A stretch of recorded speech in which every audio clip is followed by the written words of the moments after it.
Buenos días, profesora y compañeros. El día de hoy les voy a presentar de Domingo Campillo el capítulo que habla sobre la cirugía prehistórica. Esta presentación contiene estos subtemas que van de la trepanación craneal, técnicas, difusión y motivaciones de la práctica, cauterizaciones craneales y trepanaciones en otorrinolaringología. Empezamos con la tabla de Rogers respecto a las cirugías pretécnicas, en donde se abordan el tipo de cirugía, de incruenta manipulación externa, cirugía cruenta menor, y comenta que en culturas más avanzadas pues está la cirugía mayor.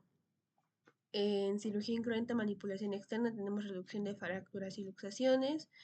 Como medios instrumentales pues están las manos y musculatura del manipulador, quizá artefactos y mesa para este fin, así como conocimientos básicos de anatomía articular, considerable pericial manual y fuerza. En cirugía cruenta menor tenemos como ejemplos incisión de forúnculos y pústulas, extracción de objetos incrustados como flechas, despridamiento de heridas, desgarros y cortes en la piel con fines cosméticos, rituales o por razones punitivas. De los medios instrumentales, pues están los cuchillos de piedra, bronce o hierro, palancas, punzones o dientes, piedras de afilar para las mutilaciones dentales, y de los conocimientos, pues están conocimientos superficiales de la región afectada.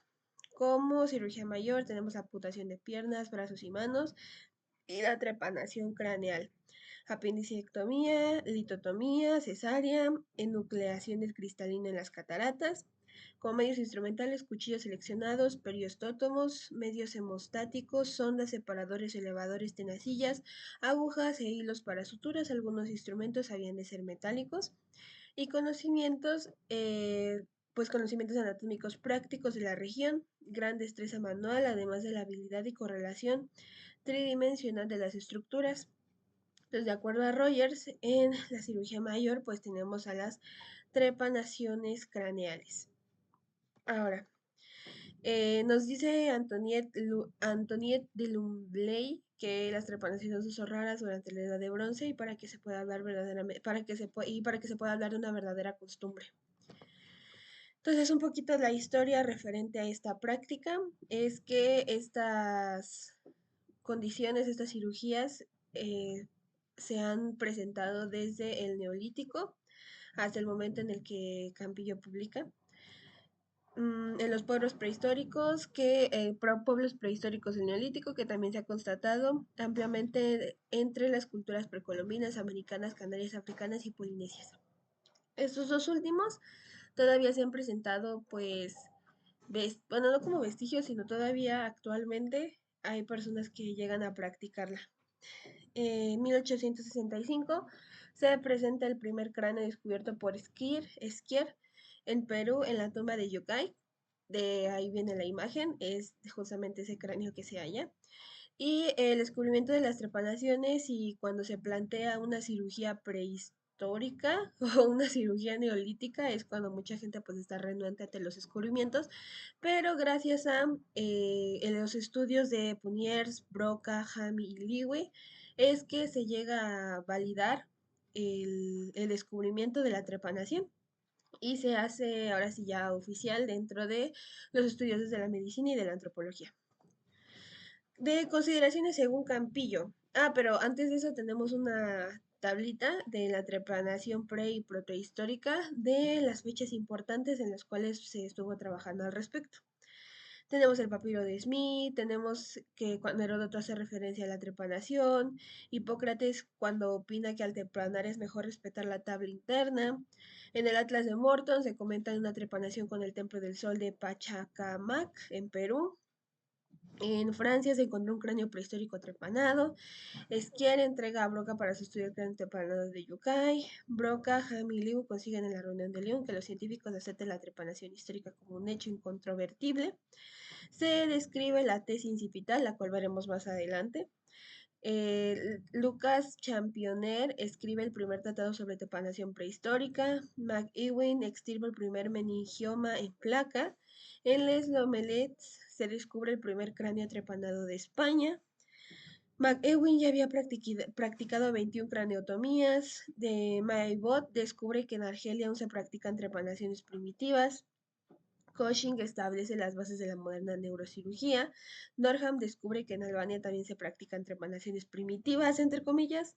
Quevedo practica una intervención craneal con instrumentos incaicos. Mika Waltari publica una novela Sinuel de egipcio. Margetts confirma que en Kenia se siguen practicando trepanaciones primitivas.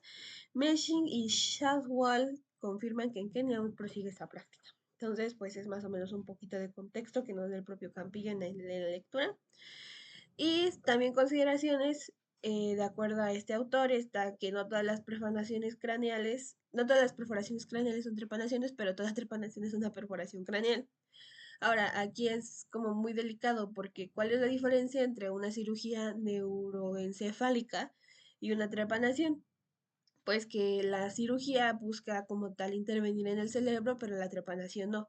La trepanación únicamente va a llegar al endocráneo, no va como tal a incidir más allá, sino es una incisión que tiene como objetivo hasta llegar a ese lugar, el endocráneo. Siempre deben tener una intencionalidad, o sea, eso es la diferencia de los traumatismos, porque pues hay muchos traumatismos o incluso tafonomía que se llega a confundir con la trepanación, pero la trepanación siempre va a tener un objetivo en particular, dependiendo de cuál sea el caso. No confundir con cirugía craneoencefálica, y el hombre prehistórico nunca practicó la neurocirugía por lo mismo, o sea, se piensa que no se llegó al cerebro, sino únicamente se quedó como en el exo, exocráneo y en el endocráneo y ya, fue todo. Guía rápida, ¿cómo trepar un cráneo en casa? Tenemos tres métodos. El más común es el barrenado, tenemos también el rascado y tenemos la incisión. El barrenado consiste en apoyar una punta que se hace girar hasta lograr la perforación. El rascado son movimientos de avance y retroceso para desgastar el cráneo. Y la incisión se logran con punzón o cuchillo de pedernal. Aquí tenemos igualmente un esquema de Campillo en donde el inciso A responde justamente al barrido, al barrenado. El otro responde al rascado y por último, no es cierto, el A y el B son muy similares entre sí. Tenemos que el inciso A es la trepanación por técnica de barrenado, en que haciendo rotar una punta lítica y sustituyéndolo por otras de ángulo menos agudo permite obtener un orificio mayor cónico o troncocónico. El B, cuando en la técnica de barrenado el eje de ataque es oblicuo, el orificio tiene un perímetro ovoideo. Cuando se oscilan los desplazamientos, su morfología es elipsoidea. Finalmente, si la punta que se emplea es muy irregular y se asocia a las oscilaciones, el contorno de la perforación es irregular. El inciso B también, el B con una comita, es un orificio cónico. El B con dos comitas es un orificio troncocónico. El C es la técnica de rascado, ya sea con piedras vítreas o areniscas, siempre de orificios elipsoideos rodeados de una zona de abrasión, más o menos amplia según la curvatura del cráneo en la zona, siendo los contornos del orificio poco inclinados. La D es la técnica incisa, que se puede practicar mediante una punta o un cuchillo de sílex, trazando varios surcos fusiformes o naviculares que al cruzarse delimitan una trepanación poligonal. L, en una variedad de la técnica incisa, es la obtención de una rodaja craneal, rondelle para los franceses, describiendo un movimiento circular con un punzón. Aquí igualmente tenemos otro esquemita que nos habla sobre también más trepanaciones. En el número 1, que es pues este de aquí, tenemos trepanación incompleta cónica por barrenado. La 2, trepanación completa, troncocónica por barrenado. La 3 es trepanación por barrenado múltiple. La 4 es trepanación por barrenado en corona ebanista. La 5 es trepanación por abrasión. La 6 es trepanación fusiforme incompleta por técnica incisa. La 7 es trepanación poligonal por técnica incisa. Y la 8 es la obtención de una rodaja por técnica incisa. Aquí creo yo que los esquemas están bastante bien, pero igualmente es indispensable en la observación prestar mucha atención hacia ciertos detalles debido a que en la 3, por ejemplo, hemos llegado, bueno, cráneos más contemporáneos se ha llegado a visualizar tafonomía que responde a insectos, como por ejemplo las termitas, en donde pues pareciera que es trepanación, pero pues igualmente hay que tener mucho cuidado y hay que ser muy observadores para si no encontramos rastros de estos insectos o si no encontramos rastros que nos puedan llegar a hacer sospechar sobre tafonomía, pues asegurar y aseverar que se trata de una trepanación, pero pues igualmente mucho ojo. Aquí tenemos ejemplos de la corona de Ebanista y de una pseudotrepanación en donde en la corona de Ebanista pues se alcanzan a observar que son como varios surquitos. A mí me hace recordar la forma de una florecita. Y la pseudotrepanación en donde igualmente se alcanza a observar un desgaste del hueso, se alcanza a observar que la superficie exocraneal es más amplia que la endocraneal. Esa también es una característica muy importante de las trepanaciones. No van a ser, a diferencia de un traumatismo, por ejemplo, las mismas dimensiones entre la incisión del exocráneo y del endocráneo. O sea, se va a parecer que es como que tiene una rampita. No va a ser totalmente recto el ángulo, sino va a estar inclinado y va a estar como si fuera como algo cónico. Es como principalmente se llegan a observar y donde son más comunes y donde si encuentran algo del estilo, pues sí, pueden sospechar abiertamente que se trata de una trepanación. Ahora, esta herida, este ejemplo, pues uno se hace pensando trepanación o traumatismo. Y pues piénsenlo porque se va a dar la respuesta al final. Váyanlo pensando, vean la fotografía, tomen su momento para visualizarla. Y bueno, continuamos. Según Broca, hay una clasificación de las trepanaciones prehistóricas, que son las quirúrgicas, las cuales se denominan con supervivencia, y las póstumas, que pues desgraciadamente pues, no hay supervivencia. De las principales características de las trepanaciones prehistóricas, tenemos la regeneración ósea, que puede afirmarse que muchas fueron practicadas en vida. Algunas por su situación solo pudieron practicarse en el cadáver. En muchos casos la trepanación no llegó a perforar por completo el hueso. Algunas trepanaciones solo pudieron tener un carácter ritual. Predominio en los adultos varones, predominio del lado izquierdo y en el hueso parietal, eso es importante. Se evitan las zonas recubiertas por músculo por el tema del control de las hemorragias. Es lo que se sospecha también. En general, los orificios son pequeños, inferiores a 4 o 5 centímetros y mayores en el exocráneo. En ocasiones, las trepanaciones son múltiples, sobre todo en las póstumas. Con frecuencia en su topografía afectan zonas que hoy evitamos, como los senos óseos y venosos, y solo excepcionalmente coexisten con una lesión susceptible de indicación quirúrgica. En un mismo individuo o yacimiento pueden encontrarse distintas técnicas. De las técnicas de trepanación, igualmente tenemos sus clasificaciones. De barrenado tenemos única, múltiples en corona de ebanista, abrasión rascado doble grado, y de la incisión tenemos simples, poligonales, circulares, y de las compuestas tenemos asociación de dos o más técnicas. Esto cabiendo dentro de otra clasificación un poquito más completa, que son las trepanaciones completas y las trepanaciones incompletas. Valoración de tiempo de supervivencia después de la trepanación, resumido de ICROC de 1972, está el aspecto visual, el semicroradiografía y el tiempo de supervivencia. Sobre todo en la inspección visual, pues tenemos que los bordes de la perforación están cicatrizados, las heridillas diploicas aparecen abiertas al exterior, esto es a menos supervivencia. Luego está que las celdas del diplo están ocultas, pues una lámina de tejido compacto ha unido la tabla externa con la interna algunas semanas. Cuando el tejido cicatrizal se extiende aproximadamente 10 milímetros, algunos meses.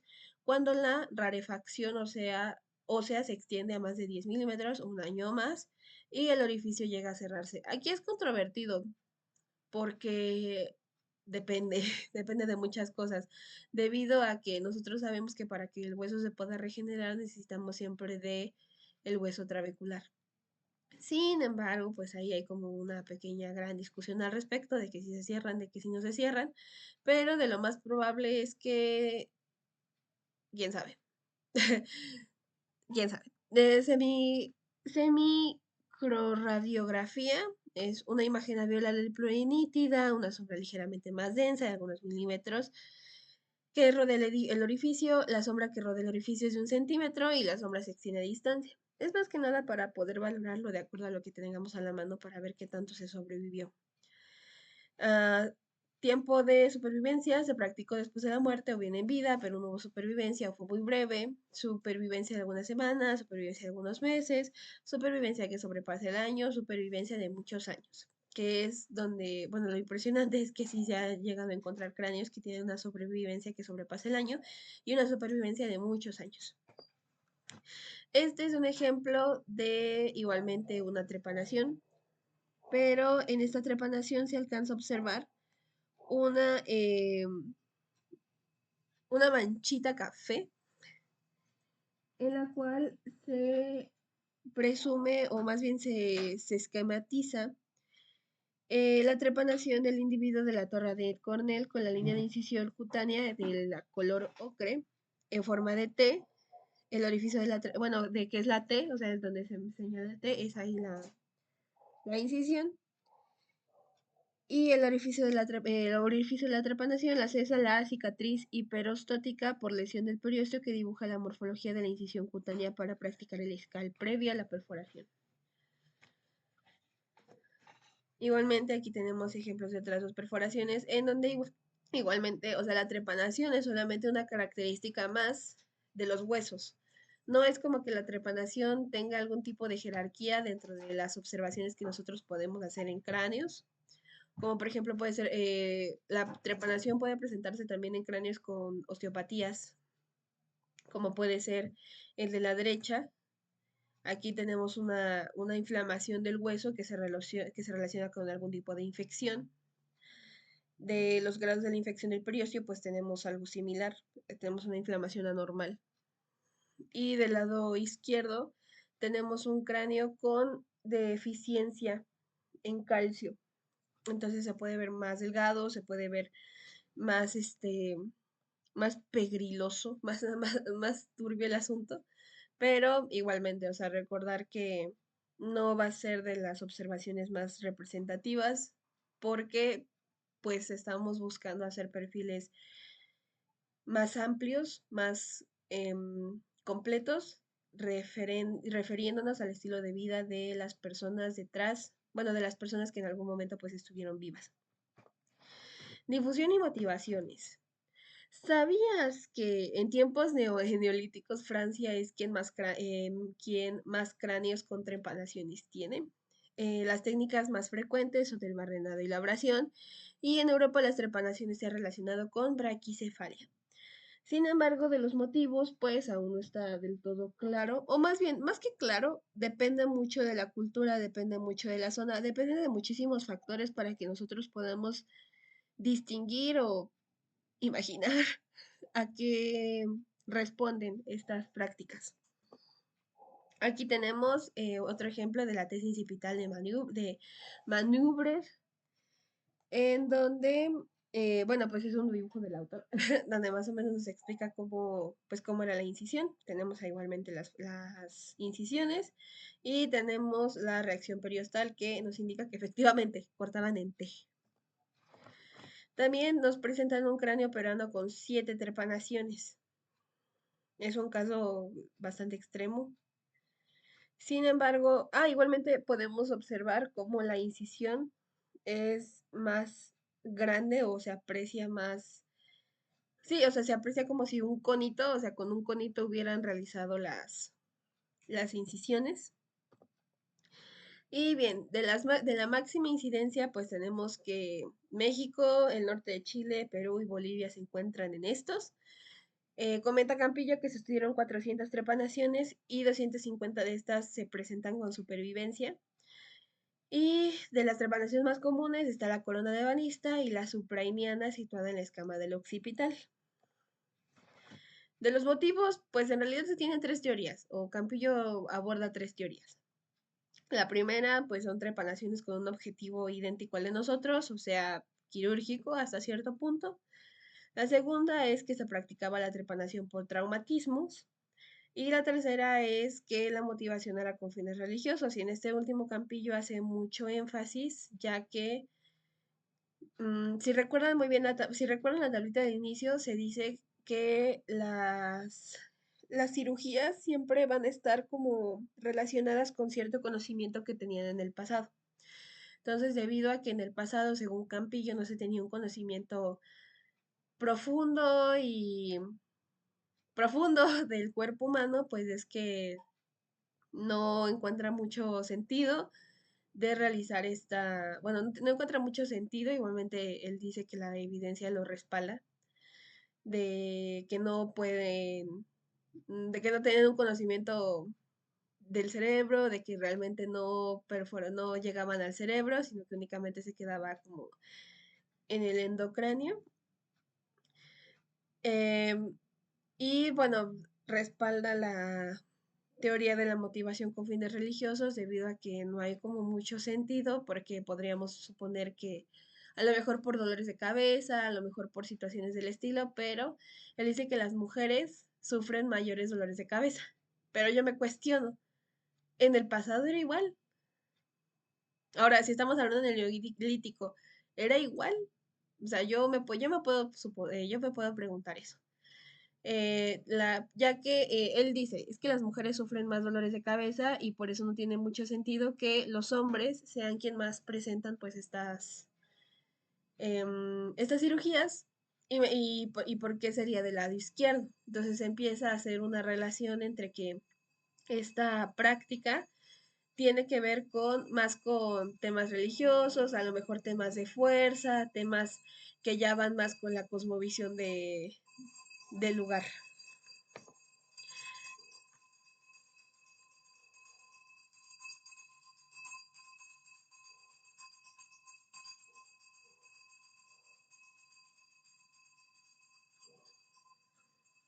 Igualmente aquí tenemos un ejemplo de un cráneo con malformaciones y trepanación del lado izquierdo y del lado derecho un cráneo que supuestamente servía para practicar las trepanaciones. Igualmente tenemos más ejemplos de diversos tipos de cirugía que tiene que ver justamente con estas prácticas. Bueno, el que está marcado con 21 es un cráneo con 5 trepanaciones póstumas practicadas por Barrenado, pertenecientes a la cultura talayótica menorquina. Y el siguiente, que es el que está bajito de ese de 21, presenta una trepanación parietal posterior derecha en vida en un cráneo visigótico procedente de Clunia, Burgos. La trepanación es incompleta y parece haberse hecho por técnica de barrenado. Posteriormente tenemos la de arriba, bueno, entre la 21 y el agujerito, la que está en medio, arriba. Esa, bueno, se observan múltiples trepanaciones póstumas incisas, fusiformes en un cráneo procedente del RECO de hospital en Mont Blanc. El siguiente, o sea, el que está al ladito, es... no, no es cierto. El que está bajito, el que tiene como la regla, es el cráneo número 12 de Vinimela, Mercadal, Menorca, con 5 trepanaciones incompletas practicadas en vida por técnicas de barrenado, que en su conjunto recuerda a la corona de ebanista. La número 3, que es la que está al ladito, es el cráneo blanco con el número 56. Pertenece a la cueva de la Pastora, con una típica trepanación por técnica de abrasión practicada en vida. Y ahora sí, el agujero de arriba es detalle de la figura procedente de muestra del proceso de cicatrización con una reacción estriada. Ahí se pueden observar las estrías claramente. Bueno, en esta parte de aquí. Posteriormente tenemos el cráneo trepanado, no, cráneo de cova de Charagais, el espulga de Francoli con K de Barbera, una trepanación practicada con una técnica infrecuente, incisión oblicua, aplacando después y fracturando el borde interno. Los signos de supervivencia son evidentes. Y del lado derecho tenemos un cráneo tempranado de Saqqara de época predinástica de Egipto. Y esos son unos ejemplos de las trepanaciones que fueron encontradas, bueno, que se han ido encontrando en los diversos ejemplos. Posteriormente entramos a las cauterizaciones craneales, en donde pues se nos comenta que estas cauterizaciones en realidad son complicadas de distinguir entre las trepanaciones, tampoco se tiene un objetivo claro y son muchísimo menos comunes de acuerdo a lo que nos dice Campillo. Igualmente no nos dice como tal una manera o una como diferencia relativamente significativa, pero bueno, él comenta que se practicaban con fines rituales, sobre todo para obtener tatuajes por cicatrices queloideas o bien con fines terapéuticos, sobre todo para restañar la sangre de las heridas por traumatismo. Sin embargo, pues no está claro su uso entre los pueblos prehistóricos. Igualmente no menciona una forma de distinguirlos porque aparentemente pues se ven relativamente similares. Y a este punto pues una de las preguntas que me hice es como si nada más perforan superficialmente, hasta cierto punto superficialmente el cráneo, pues como la gente no se desangraba o algo así, ¿no? O sea, porque yo me pensaba, entonces tienen el agujero y ya, o sea, tienen un hoyo en la cabeza toda la vida, ¿cómo es que sobreviven así? Pero no. De hecho, se corta, o sea, la piel, de acuerdo a lo que vimos, por ejemplo, en la incisión T de Francia, no como tal incisan en T todos, pero abren la piel abren la piel de la cabeza, o sea, donde tenemos el cabello, y empiezan a hacer la cirugía. También estaba comentando en el mismo artículo que a veces a modo de sutura ocupan el mismo cabello para trenzar. Entonces, o sea, la gente sí vivía con ese hoyo por tiempo, pero el hoyo no estaba descubierto, sino que la piel servía como una capita, una tela de protección para, por ejemplo, evitar infecciones. Entonces, pequeña aclaración. Y por último, trepanaciones en otorrinolaringología. De acuerdo a Wells, en 1964, pues él sugiere que a lo mejor las trepanaciones que se presentan en el hueso frontal respondían a síntomas de sinusitis. Por ejemplo, aquí tenemos el esquemita en donde se ve que efectivamente la sinusitis afecta el seno frontal, pero descarta Campillo esta teoría debido a que pues son más comunes la de las que se presentan en la bóveda craneal, no tanto en los senos frontales. Asimismo de que pues él está en su idea de que son con fines religiosos, con fines mágicos. E igualmente, em, sí, o sea, de que él dice que no, de que no puede ser posible eso debido a que tenían una ignorancia de la anatomía, entonces se lo descarta. Sin embargo, pues también es una consideración que Wells nos brinda acerca de una respuesta para estas trepanaciones, que igualmente recordemos, no hay una teoría específica, no hay una teoría fija hasta cierto punto, no se puede comprobar al 100% porque existen estas prácticas, sin embargo podemos distinguir rasgos culturales de la misma y sobre todo obtener una, mm, bueno, de acuerdo a las tablitas y de acuerdo al diagnóstico, podemos tener un acercamiento un poquito más completo, un poquito más complejo del tiempo de vida de la persona, del sitio, de la cultura perteneciente de la persona, entre otras cuestiones. Sería todo. Muchísimas gracias por la paciencia y hasta luego.